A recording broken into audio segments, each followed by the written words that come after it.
अस्सलामुअलैकुम स्टूडेंट्स, कैसे हैं आप। मुझे उम्मीद है आप खैरियत से होंगे। मेरा नाम मोहम्मद मुदस्सिर हुसैन है और आज हम इंशाअल्लाह 9th क्लास की बायोलॉजी का लेक्चर नंबर 17 डिस्कस करेंगे। स्टूडेंट्स, आज से पहले हम 16 लेक्चर डिस्कस कर चुके हैं जो कि chapter number 1 introduction to biology पर थे और हमने लास्ट लेक्चर में कुछ डेफिनेशंस पढ़ी थी जो हमारी बुक की एक्सरसाइज में दी गई हैं। आज हमारी बुक की जो 4th एक्सरसाइज है जिसमें हमने डिस्टिंग्विश पढ़ने हैं यानी कि डिफरेंसेस पढ़ने हैं और उसके साथ साथ आज हम इंशाल्लाह शॉर्ट आंसर भी डिस्कस करेंगे। सो स्टूडेंट, स्टार्ट करते हैं। पहला डिफरेंस जो है दो चीजों के दरमियान में दिया हुआ है जिसमें कॉलोनियल ऑर्गेनाइजेशन और मल्टी सेलुलर ऑर्गेनाइजेशन के दरमियान क्या दिया हुआ है, डिफरेंस दिया हुआ है, यानी कि बताना है कि इन दोनों में क्या फर्क है। स्टूडेंट, जब भी आप डिफरेंस लिखें, जब भी कोई आपसे पूछा जाए कि डिफरेंस बताएं, फर्क बताएं, तो स्टूडेंट आप कॉलम वाइज लिखा करें, टेबल की फॉर्म में लिखा करें। इस हमेशा जो भी डिफरेंसेस होते हैं उनको कॉलम की फॉर्म में लिखा जाता है। स्टूडेंट, यहां पर भी लिखा हुआ है कि distinguish between the following in tabulated form, यानी कि टेबल की फॉर्म में आप बनाकर लिखें। आप इस तरह हमेशा जब भी अपना पेपर में लिखें या कहीं भी आपने अपना टेस्ट देना हो, कहीं भी आपसे डिफरेंस पूछा जाए तो आप इस तरह दो कॉलम बनाकर, जिस तरह मैंने ये बनाया हुआ है, इस तरह आप बनाकर डिफरेंस दिया करें। So student, what is the difference between colonial organisation and multicellular organisation. Colonial organisation और मल्टी सेलुलर ऑर्गेनाइजेशन के दरमियान क्या फर्क है। स्टूडेंट, ये कह रहे हैं कि जो कॉलोनियल ऑर्गेनाइजेशन है वो मुश्तमिल होती है बहुत सारे यूनिसेलुलर ऑर्गेनिज्म पर। यानी कॉलोनियल ऑर्गेनाइजेशन कैसे बनती है, यूनिसेलुलर ऑर्गेनिज्म जो होते हैं वो जब आपस में कंबाइन होकर रहते हैं, कॉलोनी बनाकर रहते हैं, तो हम उसको बोलते हैं colonial organisation. Student, what is unicellular organism. ऐसे जानदार जो एक सेल से मिलकर बने हों उन्हें हम यूनिसेलुलर ऑर्गेनिज्म कहते हैं। इसका लेक्चर जो है कॉलोनियल ऑर्गेनाइजेशन, इसी तरह multicellular organization and unicellular organization, इन ये जो लेक्चर है ये हमने इस जो हमारा चैनल है, यूट्यूब चैनल है, इस पर मैंने प्रोवाइड किया हुआ है। लेक्चर नंबर 12 के नाम से ये आपको मिल जाएगा। सो स्टूडेंट, इस कॉलोनियल ऑर्गेनाइजेशन हम क्या पढ़ रहे थे कि कॉलोनियल ऑर्गेनाइजेशन मुश्तमिल होती है बहुत सारे यूनिसेलुलर ऑर्गेनिज्म पे, यानी इसमें जो जानदार मौजूद होते हैं जिससे ये बन रही होती है। कॉलोनियल ऑर्गेनाइजेशन में तमाम यूनिसेलुलर ऑर्गेनिज्म होते हैं जो कि आपस में मिलकर रहते हैं, कॉलोनी बनाकर रहते हैं। इस वजह से हम बोलते हैं कि ये कॉलोनियल ऑर्गेनाइजेशन है। सो स्टूडेंट, कॉलोनियल ऑर्गेनाइजेशन बनती है बहुत सारे यूनिसेलुलर ऑर्गेनिज्म से जो आपस में मिलकर कॉलोनी की फॉर्म में रहते हैं। But each cell is independent, जो हर सेल होता है, लेकिन वो जो कॉलोनी बनी हुई है उसमें जितने सेल मौजूद हैं, जितने ऑर्गेनिज्म मौजूद हैं, वो जो ऑर्गेनिज्म है वो इंडिपेंडेंट होते हैं, यानी कि वो आजाद होते हैं। वो अपना खाना खुद बनाते हैं और अपने खाने को खुद इस्तेमाल करते हैं, यानी कि खाना अपना वो खुद बनाते हैं, वो दूसरे के ऊपर डिपेंडेंट नहीं होते। जैसे कि इंसान जो होते हैं वो डिपेंडेंट होते हैं, वो अब हम जो होते हैं हम दूसरी चीजों पर डिपेंडेंट है। जैसे हम सब्जियां वगैरह खाते हैं तो ये हम डिपेंडेंट हुए, हम अपनी खुराक खुद नहीं बनाते। जबकि जो कॉलोनियल ऑर्गेनाइजेशन में जो जितने भी ऑर्गेनिज्म होते हैं, जो यूनिसेलुलर ऑर्गेनिज्म होते हैं, वो अपनी कॉलोनियल ऑर्गेनाइजेशन वाले जितने जानदार होते हैं वो अपनी खुराक खुद बनाते हैं। जबकि मल्टी सेलुलर ऑर्गेनाइजेशन में क्या फर्क है, जो मल्टी सेलुलर ऑर्गेनाइजेशन होती है उसमें बहुत सारे सेल्स आपस में मिलजुल कर मल्टी सेलुलर ऑर्गेनाइजेशन की फॉर्मेशन होती है। यानी कि मल्टी ऑर्गेनाइजेशन का मतलब होता है किसी चीज का बनना। स्टूडेंट, जब बहुत सारे आपस में सेल कंबाइन होते हैं तो मल्टी सेलुलर ऑर्गेनिज्म की फॉर्मेशन होती है, और जो मल्टी सेलुलर ऑर्गेनिज्म का बनना है उसे हम मल्टी सेलुलर ऑर्गेनाइजेशन कहते हैं।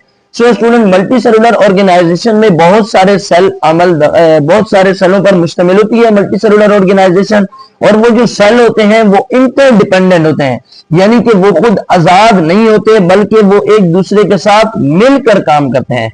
स्टूडेंट, कॉलोनियल ऑर्गेनाइजेशन और मल्टी सेलुलर ऑर्गेनाइजेशन के दरमियान पहला क्या फर्क है, जो कॉलोनियल ऑर्गेनाइजेशन होती है वो इंडिपेंडेंट होती है, उसमें एक ही सेल मौजूद होता है, यानी जो उसमें जानदार होते हैं उनके पास एक ही सेल मौजूद होता है। जबकि मल्टी सेलुलर ऑर्गेनाइजेशन खुद मुख्तार नहीं होते, यानी इंडिपेंडेंट नहीं होते, आजाद नहीं होते, बल्कि वो दूसरों के ऊपर डिपेंडेंट होते हैं वो आपस में मिलकर काम करते हैं, और मल्टी सेलुलर ऑर्गेनाइजेशन जो है वो बहुत सारे सेल से मिलकर बनती है। दूसरा डिफरेंस क्या है कि cells in colonial organisation perform similar functions. ये कह रहे हैं कि जो सेल्स होते हैं कॉलोनियल ऑर्गेनाइजेशन में, यानी कि जो जानदार होते हैं जो एक सेल से मिलकर बने हैं, वो सारे एक ही फंक्शन परफॉर्म करते हैं। यानी अब जाहिर बात है कि जैसे वो एक जानदार अपना खाना बना रहा है, उसी तरह दूसरा जानदार अपना खाना बनाता है। तो ये जो सारे सिमिलर फंक्शन यानी एक जैसे फंक्शन परफॉर्म करते हैं, क्योंकि वो एक जैसे होते हैं।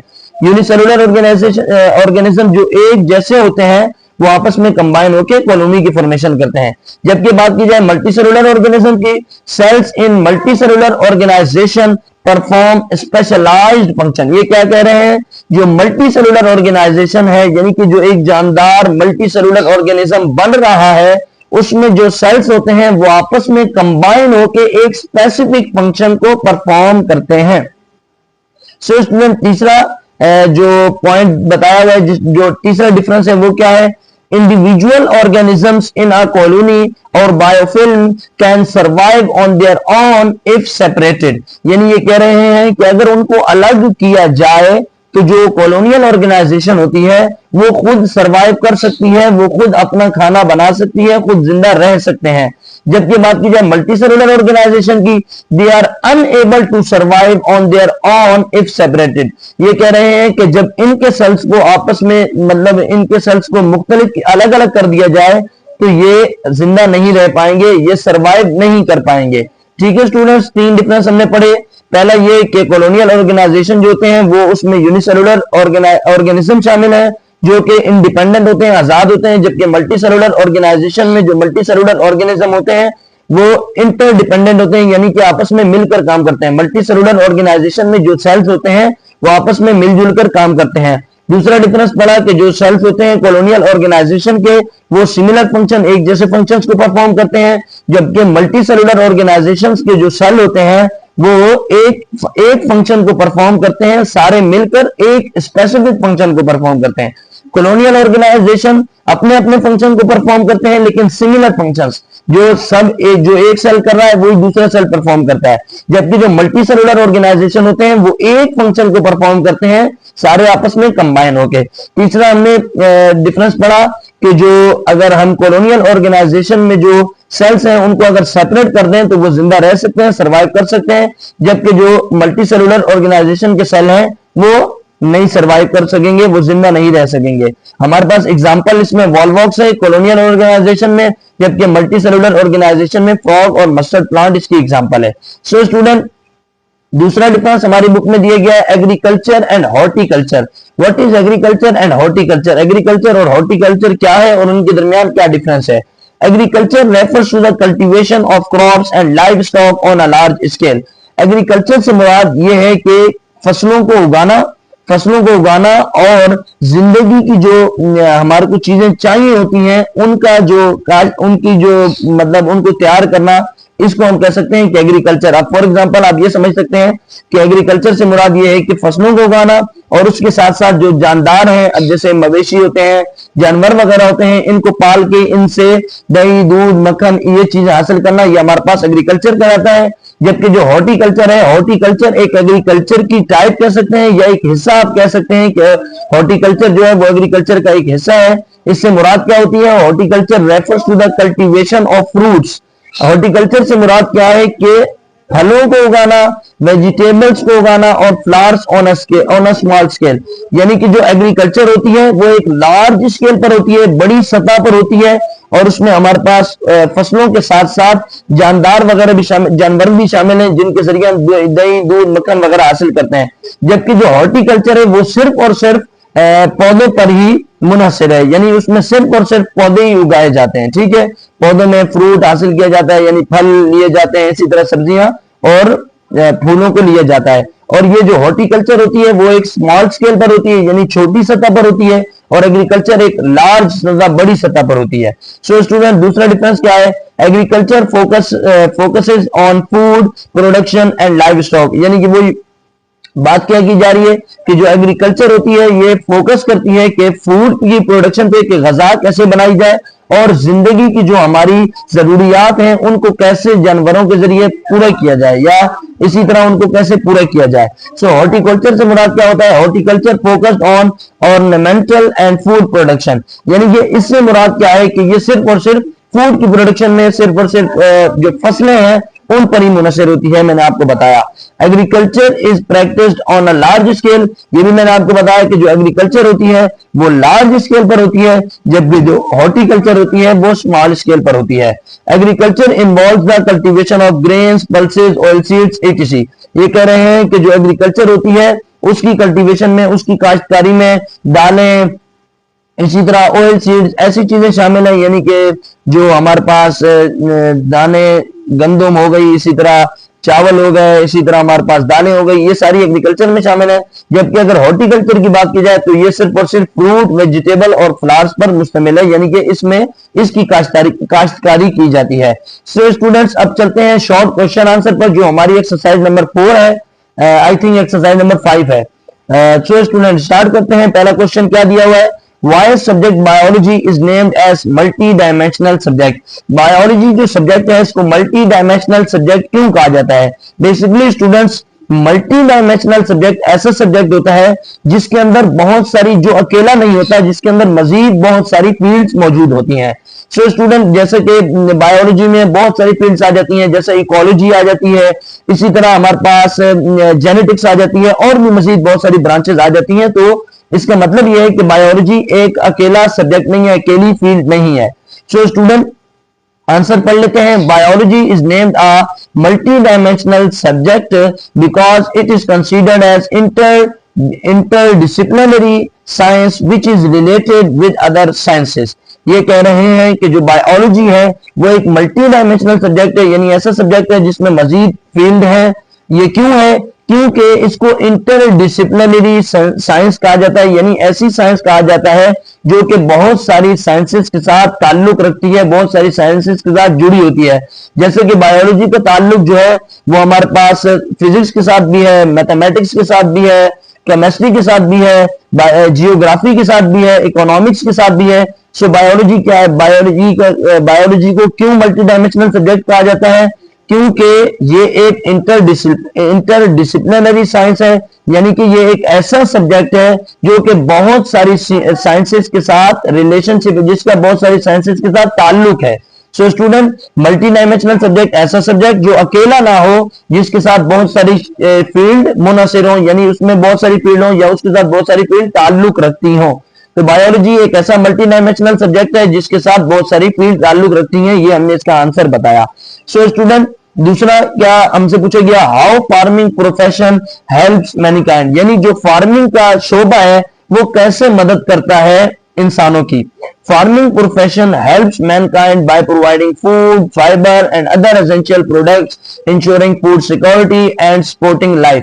ये कह रहे हैं जो पहले वो पूछा जा रहा था कि कैसे जो फार्मिंग का शोबा है वो कैसे मदद करता है इंसानों की, तो इसका आंसर क्या है कि फार्मिंग का जो शोबा है वो मदद करता है इंसानों की, उनको ग़िज़ा प्रोवाइड करके, उनको कपड़े प्रोवाइड करके और इसी तरह जो जिंदगी की जरूरियात हैं उनको प्रोवाइड करके। अब जैसे आप जानते हैं कि फार्मिंग में हमारे पास बहुत सारे फार्म आ जाते हैं, जैसे पोल्ट्री फार्म आ जाता है, इसी तरह और भी मजीद बहुत सारे फार्म हैं जो आ जाते हैं और ये हमारे को क्या चीजें प्रोवाइड कर रहे होते हैं, यानी कि फूड वगैरह भी प्रोवाइड कर रहे होते हैं, कपड़े वगैरह और बाकी जो जिंदगी की जरूरियात हैं वो प्रोवाइड कर रहे होते हैं। सो स्टूडेंट तीसरा हमारे पास क्वेश्चन पूछा जा रहा है कि why species is called as smallest taxonomic level. So student इसका आंसर क्या है कि स्पीशीज को इसी वजह से स्मॉलेस्ट टैक्सोनॉमिक लेवल कहा जाता है। मैंने आपको बताया था टैक्सोनॉमी एक ब्रांच है जिसमें हम बहुत ग्रुपिंग करते हैं, किसी भी ऑर्गेनिज्म की ग्रुप की जाती है, उसको नेमिंग की जाती है और उसकी ग्रुपिंग की जाती है, यानी कि उसके नाम रखे जाते हैं। टैक्सोनॉमी एक ब्रांच है। तो टैक्सोनॉमिक लेवल ये कह रहे हैं कि जो टैक्सोनॉमिक लेवल है उसमें स्पीशीज को सबसे छोटा क्यों करार पाया है, क्यों कहा जाता है कि ये सबसे छोटा लेवल है।